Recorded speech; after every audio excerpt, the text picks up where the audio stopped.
Hi everyone, I'm Rachel from Jobs for Grads. We are here right now at Republic Poly's Career Centre. Right here we have a fellow counsellor, Miss Ambiga, who is going to do the interview with us. Thank you so much for taking your time to do the interview with us. Can you tell us a little bit about yourself? Okay, I've joined RP last June as a Education and Career Guidance Counsellor. I'm actually seconded from MOE, Ministry of Education. Before that, I was practicing counselling at Singapore Anti-Narcotics Association. We are a vendor for Singapore prisons. I counselled ex-drug offenders and also their family members as well. It was a very good experience counselling the ex-drug offenders community. It's a very challenging profile of clients. Yeah, so I was there for 4 years, and after that, many a times when I meet my clients, they would always tell me that if there was someone during their early years to tell them what is their strengths, what's their weakness, what kind of careers would be suitable for them, give a sense of motivation in them, they wouldn't have made such choices of escapism in going to drugs and of course making unsound decisions in their life.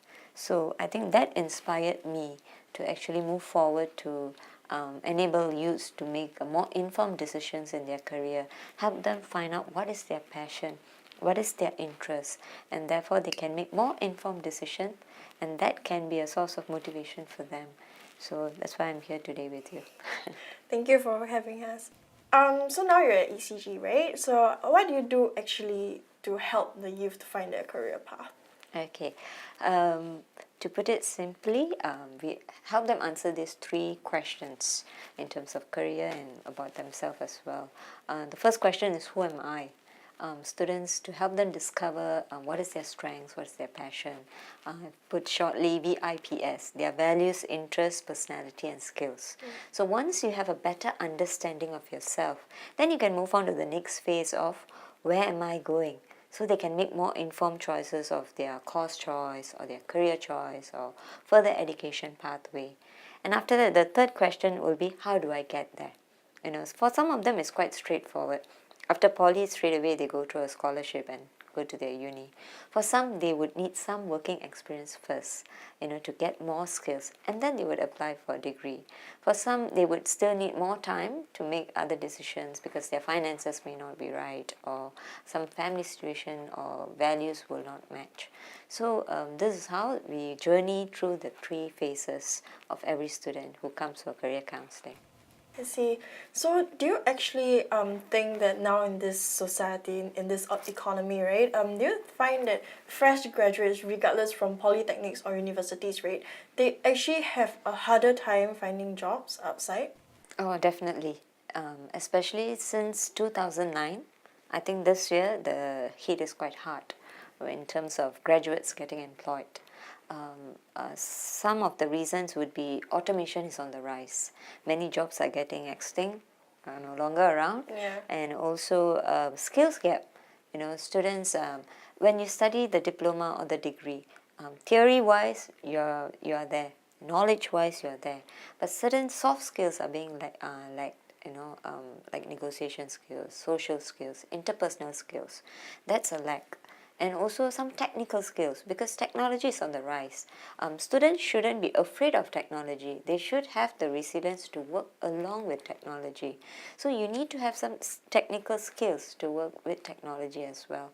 So there's a skills gap there. So my suggestion to graduates or students, you know, try to do as many part-time jobs or internship, you know, to make sure you can get all those hard skills, like the technical skills, and also to build up your soft skills as well. So you wouldn't be that fresh, you have some working experience, and that's what employers are looking out for, you know, so that you can match their demands as well. So this would be one way students can be a bit more employable. So by gaining more working experience, by gaining more social skills, interpersonal skills, they will have a higher chance of getting their desired job. Yes, because those things robots can't do. True. Yeah. So, do you actually have any relevant past experiences where it comes to like having finding difficulty finding jobs? Okay, before I got my degree in counselling, I was a diploma grad from NIAN, FMS. I got a diploma in film, sound, video. Okay, although I was very passionate and in the creative industry, my family wasn't very supportive because of the fact that it was a very male-dominated industry, and of course the lack of knowledge. And parents of those era, they feel that girls should be either nurse or a teacher, and guys. It was more of CPF, Secured Iron Rice Right. Bowl. So being in the media and being a woman, they couldn't see what a career prospect it would be. I wished I had a career counselor then to let us know what's the career progression like, what are the different pathways you can excel, how can you market yourself, could have teach me more resilience then. I wished I was more resilient then. But what happened is that those skills are not wasted because I'm a trained Indian classical dancer. I have a diploma in it. So whatever I learned there, things like lighting, stage management, handling artists, organizing a show, all those has been production planning. All those are very useful, and I'm using that on a volunteer basis in my dance school, the dance school I learned dance from. And many a times when I meet students or interact with them or meet dancers, they share with me that I have very good listening skills. I give a lot of empathy, express a lot of empathy. So I think that made me felt that counseling may be a good choice, because parents were pressuring me to get a degree. A degree is a must in my family. So I went through UNISEM courses and I felt, this course looks quite interesting. So I chose this course without knowing what the course actually entails for me. But venturing into getting a degree in counselling actually was very much a self-discovery, because to be a good counsellor, you need to know yourself, your strengths, what are your values, your beliefs, so that you can be practicing counselling on a better level. So I think I have no regrets. And today I'm counselling, career counselling STA students. So whatever I gained from FSV gives me a better empathy to understand students from the creative industry and help them make informed choices. So nothing is a waste in my journey. That's true. So, do you have any suggestions or like kind of an idea for any tertiary graduates or any graduates, fresh graduates at all, to have some better skills in finding jobs, or any kind of platform they can use, or any kind of issues or like talk to? Okay, it's very good for every student to know their strengths first. So whichever industry they can go into, it may not be related, but they can still use their strength to marry and see how they can prosper. Like, you can be in the creative industry, but let's say you have very good enterprising skills.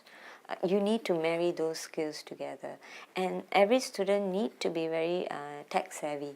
Whether you're a businessman or whether you are doing like YouTube artists. An artist need to be marketing himself on social media, have to be marketing in sense of YouTube channel.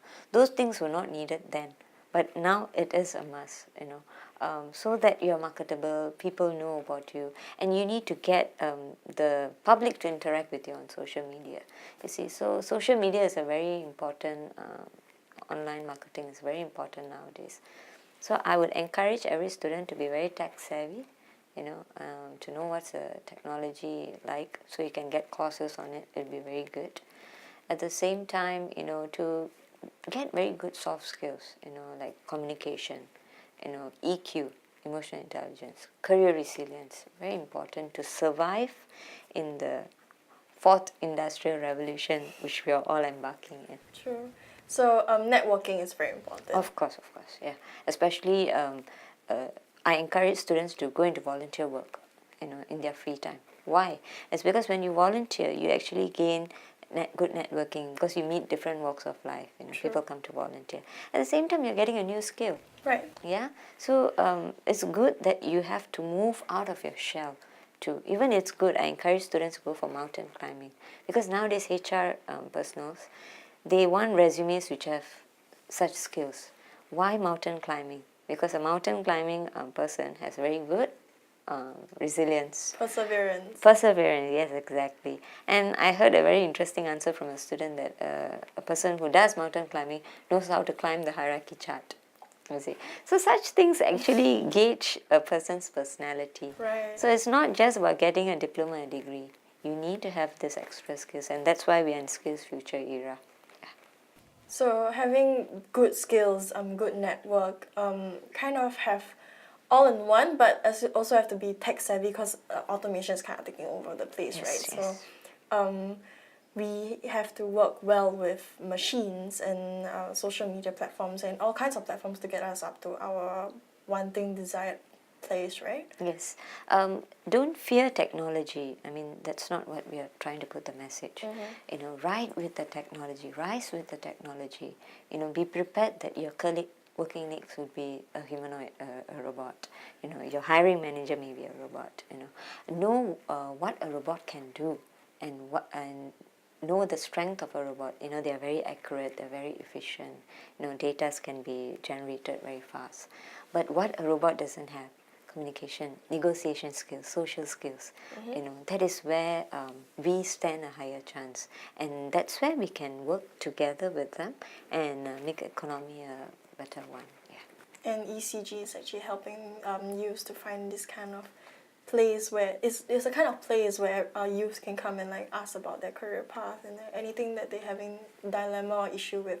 Yes, Singapore is going through a national movement of Skills Future, and ECG is a part of the Skills Future movement. So by enabling the youth, the students to know themselves and what career pathway, the labour market, you know, would make them informed choices, and therefore they can survive very much in the industries. Sure. Thank you, Miss Ambiga, for being with us here today. And if you guys have any more queries or issues about your career path, there's all the relevant links down in the description bar below. And if you have any more questions, please approach your nearest career counsellor in your school. If you guys like this video, give us a thumbs up and subscribe to our channel. And all our social media platforms will be down in the description bar below. And thanks for watching. Bye-bye.